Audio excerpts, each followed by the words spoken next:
Welcome everyone back to Ellyn with a Y Goes Live Tuesdays at 10. I am so excited to have you here today, this week. We have an incredible guest. My dear friend Milana is going to be joining me later in the show. I cannot wait to introduce you to her. So I'm going to dive right into it. So first things first, hot topics. Kim Kardashian and Kanye West have named their child Psalm West, like palm. So the P is silent and you say the S, so Psalm. I don't know, is that an advertisement for Sunday service? I kind of feel like it is. Kris Jenner has fully taken over that entire family, and the only way to get Kanye back in the good graces of our society is to lean fully into religion and Christianity. They've got North, Saint, Chicago, who goes by Shy, and then they have Psalm. They're huge fans of like adding an IE or a Y to the end of people's names, so it's Northy. Saint goes by Sainty June, and then you have Shy instead of Chicago, and they call her Shy Shy. So what is Psalm's nickname gonna be? Psalm? I'm so sorry. That is not okay. Also, like every kid under the age of 4 has a lisp. Like that's gonna be such a mess for him for so long. I'm a little bit sad that they did not name him Rob or Robert, although we don't know what the middle name is. Just wanted to give everyone that update and let everyone know that Psalm West has officially been named, and I cannot wait until they come up with a nickname of some kind. They're gonna be like, Psalm, or Sami? Ooh. Just go with Psalm. So, other pop culture news, it was the absolute end of an era for a lot of us that watched Game of Thrones on Sunday night. So, if you haven't watched it, I'm not going to spoil anything for you. It's very interesting, like, how everyone is just so emotional about the experience, what happened, what didn't happen, what we wanted to happen, what we didn't want to happen. I think I've seen a lot of really funny memes out there. Maybe I'll be able to put them on the show next week. So Game of Thrones, it's just a very interesting cultural moment. I was talking about this at the beginning of Game of Thrones this season, just the idea that something can be created or exist in our society or in our culture, and like the world is never the same again. I think that that's so interesting. Like there will always be before Game of Thrones and after Game of Thrones, which is, you know, for better or worse, right? So everyone has this like reference point, like the Mother of Dragons, right? And I like bought one of my best friends when she was pregnant this shirt that's like Mother of Dragons. Like these are things that are going to be a part of our culture and part of our lexicon for a long time to come. So I find it very interesting that like even if you don't watch or didn't watch, you still knew something was going on. And I'm so curious what that next thing that's gonna completely captivate all of us. I hope it's something good, but I'm ready for the prequel. They're working on a prequel now for Game of Thrones, so I can't wait. Into our last piece of hot topics. Last week, I gave everybody the update on the James Charles Tati Westbrook drama. And this week, I'm happy to say that for the most part, the drama has been put to bed. Since we last spoke, we've had other players enter into the arena. So Jeffree Star, who is another YouTube beauty blogger, he's very controversial and getting involved in other people's business and scandals, and will tell it like it is. He was one of the first to get involved in the Khloe Tristan Jordan drama. So you knew I was there, like, you know, reading all his tweets.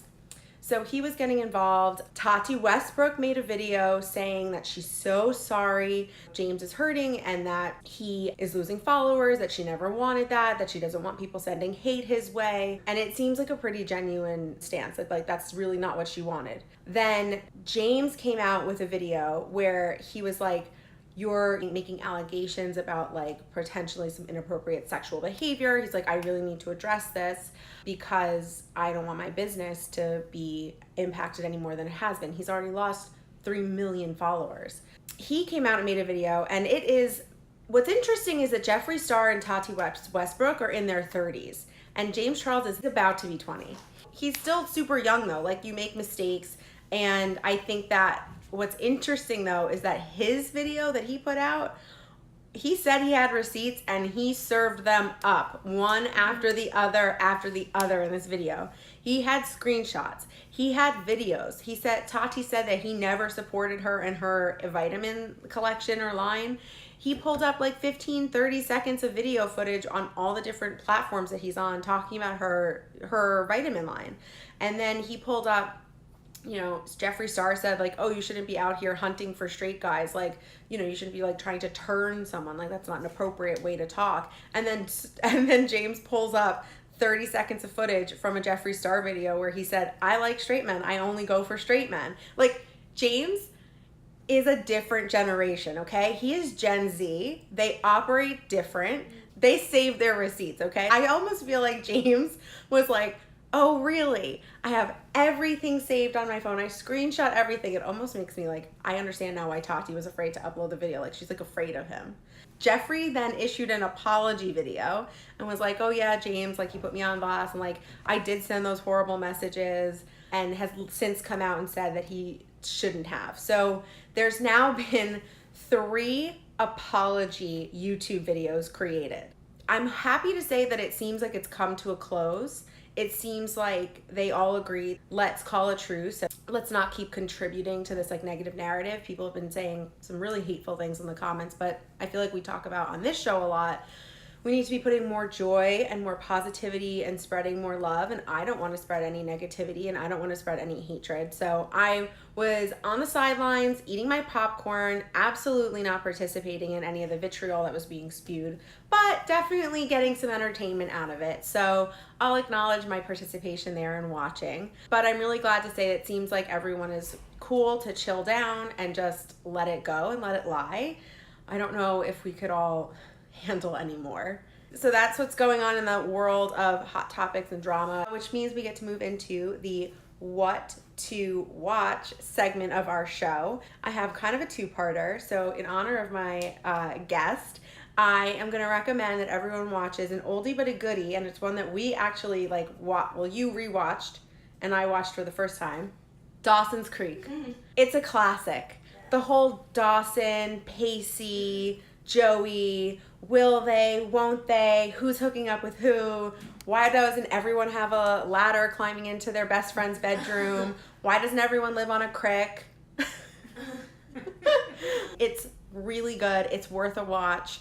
It's one of those like late 90s, early 2000s where you're going to see a lot of other people who then like blow up and become famous. Chad Michael Murray, Hillary Burton, who went on to go onto their own teen drama. One Tree Hill, thank you. What was the show? So I am recommending, if you have not watched Dawson's Creek yet, absolutely do it. It is worth the binge. It is on, I believe, Amazon. Fun inside note that I learned from Milana is that the opening song that everyone knows as the Dawson's Creek song, which is I Don't Want to Wait, the like artist, she wanted more money because they were playing her song on Amazon, and they were like, you know what, we'll just redub you and change the song. So I was sitting there for like one season waiting. I was like, when did they change the theme song back? Like, and then I talked to you. I came to work and I was like, Mona, like, what's the deal with the theme song? Like, did they change it after season 1? And no, that's just, you're never going to hear the I Don't Want to Wait. Is there an update? Did they change it? In the last episode. Oh, they do in the last episode. They change it, and so. Because it's actually in it. Yes, and like you know that like somebody is going to die. I won't say who. Oh my god, spoilers! Spoilers! Then you hear the music and you get brought back. I'm like 20 years later, spoilers. I'm like, what's the like statute of limitations on spoilers? 20 years. Somebody came up to me and was like talking about Lost, and they like tell me the end of Lost, and I was like, I've never watched it. They're like, it's been years. Yeah, but it's new to me. Oh, Sopranos I never watched until I watched the last episode. So what to watch, I'm telling you, Dawson's Creek is where it's at. And as a upcoming what to watch, if you are a fan of Big Brother, like I am, Big Brother is coming back June 25th, and you best believe we are going to be talking about Big Brother on this show. Big Brother watchers get stereotyped, and I I think that we are all very unique and different and from all walks of life, and I can't wait for it to come back. Moving into our food for thought segment of the show, I just think that the English language is a starting point. I have a lot of phrases, I have a lot of words that I like to use that aren't necessarily a part of the English language. So I'll give you an example. I will say, I'll shorten words a lot. I'll call things quiche. If it's really cute or cool, I heard that on a show once. I took that with me when I watched it on a show. I came up with a word called conjobbled, and no, for real. And conjobbled essentially means like everything is kind of like a hodgepodge mess. Hodgepodge.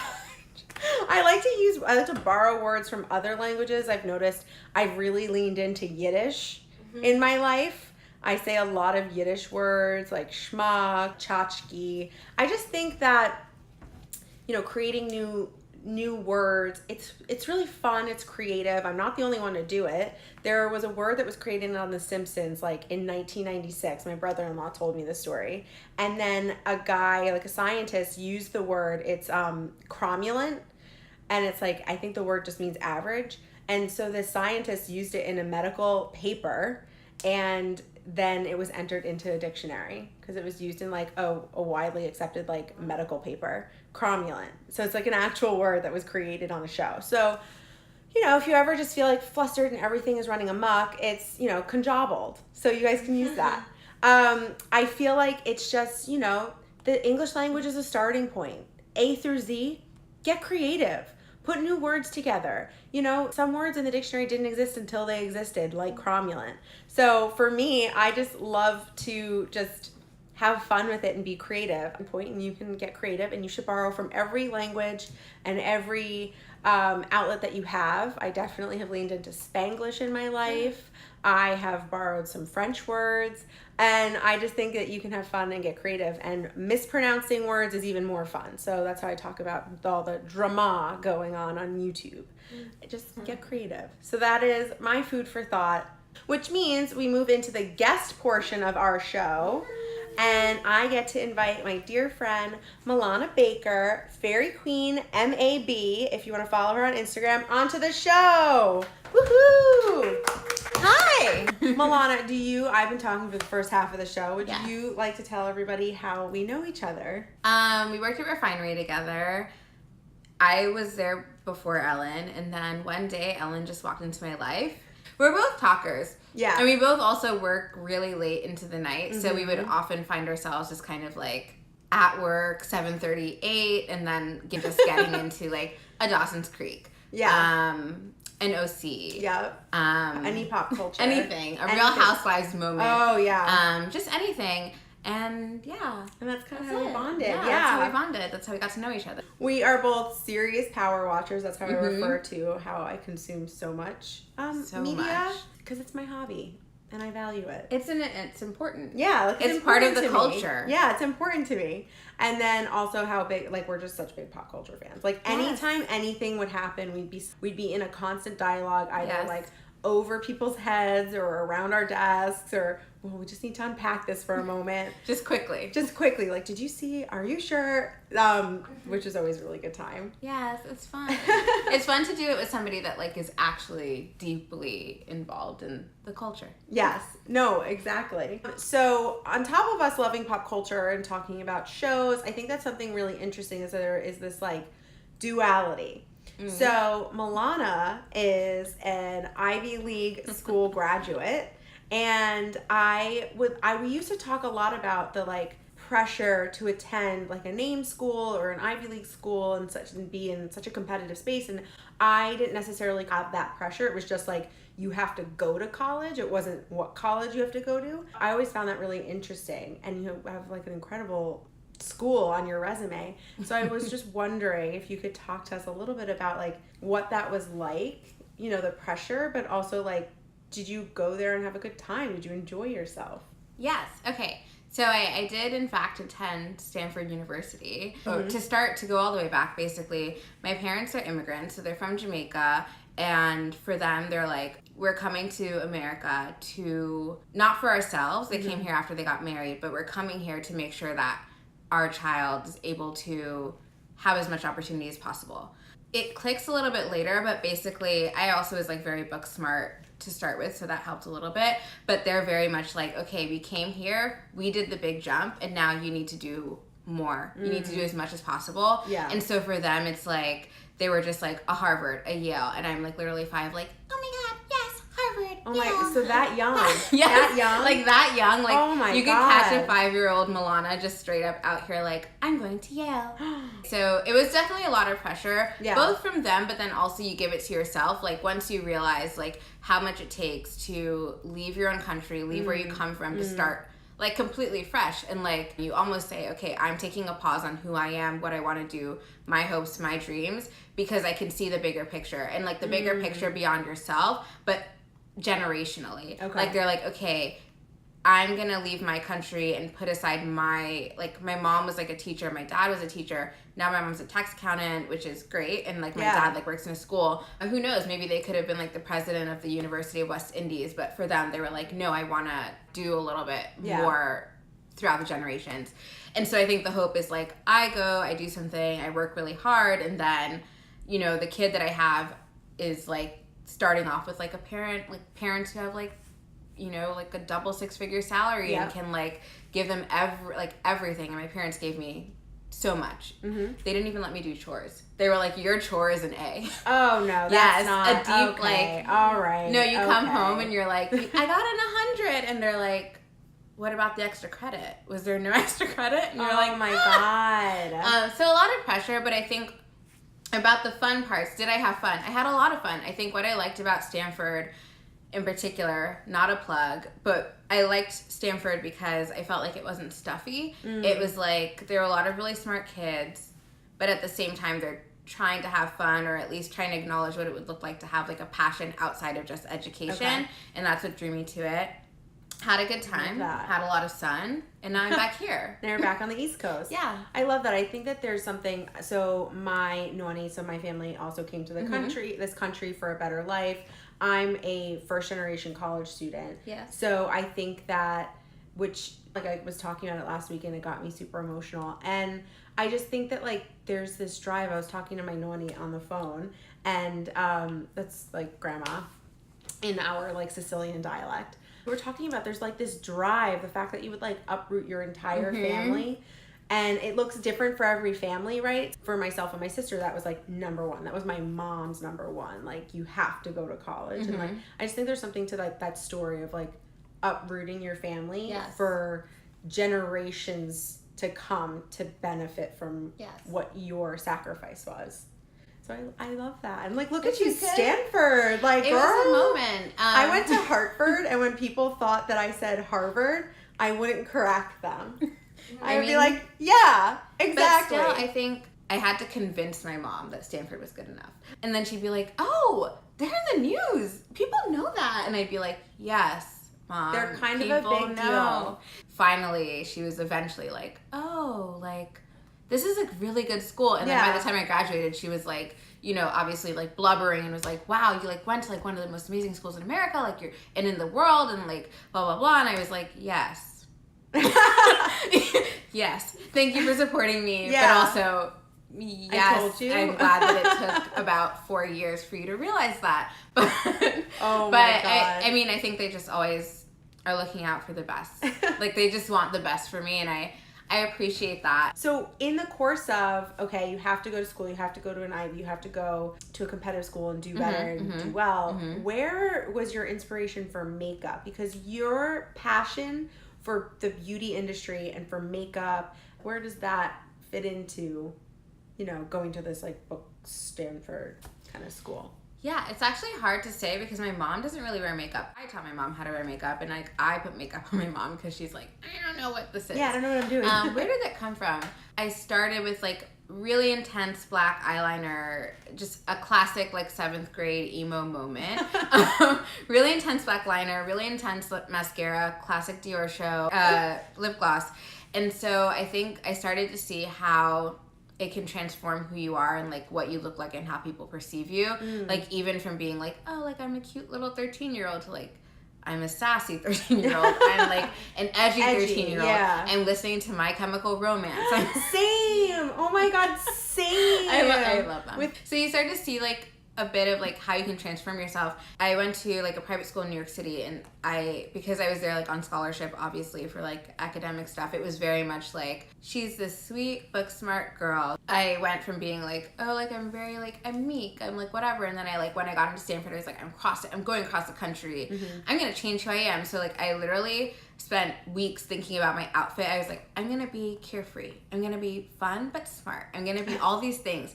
And so I was able to kind of see how changing your outsides could help change your insides a little bit. And how it can like change it maybe a little bit, but also better express it and actually help you become more of who you are. You think you're changing, but you're actually not. I think you're becoming more of like who you are and trying to express that. But I think having that transformation from like, but you know she's really smart, to like, oh, she's like fun, she's like party, she's like whatever, and I'd be like, wow, all that came from just like makeup and outfits, and expressing, like, and expressing yourself. Yeah, and it encouraged me to come out of my shell a little bit more, and so I think that inspired me a lot to like get more like interested in makeup and to explore more. And so from there, I would just always be at Sephora, always trying new things. I love newness, and I feel like makeup and all and like outfits and all that stuff is a way to access newness and new parts of yourself with not minimal effort, because I do spend so much time on it just out of interest, but like it inspires you to alert newness in yourself and to explore yourself in new ways, and it's transformative. I love that. It's different for everyone, right? So like for beauty and makeup, it means different things to different people, and some people like love playing with it and the creativity and and the expression, and some people they don't need it or they don't want it or they feel maybe uncomfortable in the space. And I just think that it's like self-expression and choosing to or choosing not to. It's just knowing who you are and what makes you feel comfortable and what makes you feel like the most confident version of yourself. Because yes, I love that. Now we're gonna play a really fun game, Would You Rather? And the first is, would you rather have to do a full face glam every single day? Okay. Or you can't wear any makeup ever? Full face glam, because I like after it's like that meditative. It's meditative, and so like in the morning I'm like, okay, I have my tea, I have my this, and I'm like sitting there doing everything. I like it to be fast and like fancy free, but I'd rather do a full down, like I'd rather do that than like nothing at all. Yeah. To like just roll out of bed and not say anything about yourself visually. I couldn't. I simply could not. I struggle with this one because I like doing makeup. Obviously, I'm doing this show and I put on makeup just to do this show. I love that whole routine. Thank you. I literally run to the bathroom right after this and take it right off. So I'm good either way. I think I would go without makeup. I think I'd be fine. I know, it's just not as, for me, it's for you. For you. Okay, and so then our next question pulls back to us being power watchers. Okay. So everyone, if you'd also like to comment along, you may. Would you rather only watch old shows you've watched before, or only watch new shows and you can't rewatch anything? So once you've watched it once, that's it. It could for be new shows? For new shows. Okay.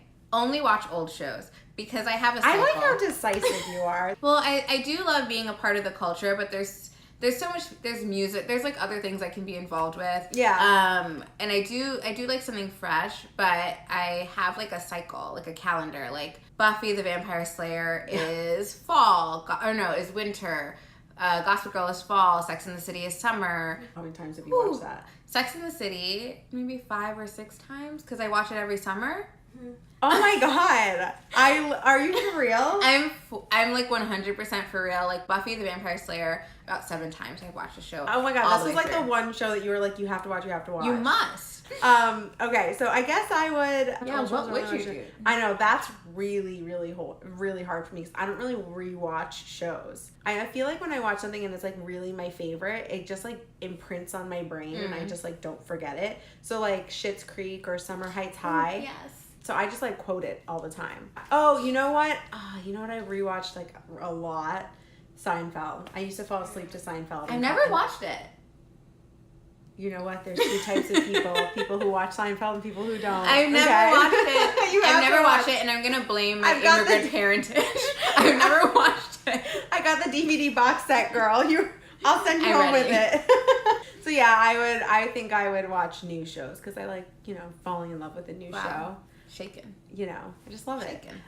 Okay, so that brings us to the close of our show, which is our Noah Centineo news update, which will be really quick this week because I'm just going to tell everyone 2 things. 1, hair tie watch is on and he is still wearing it.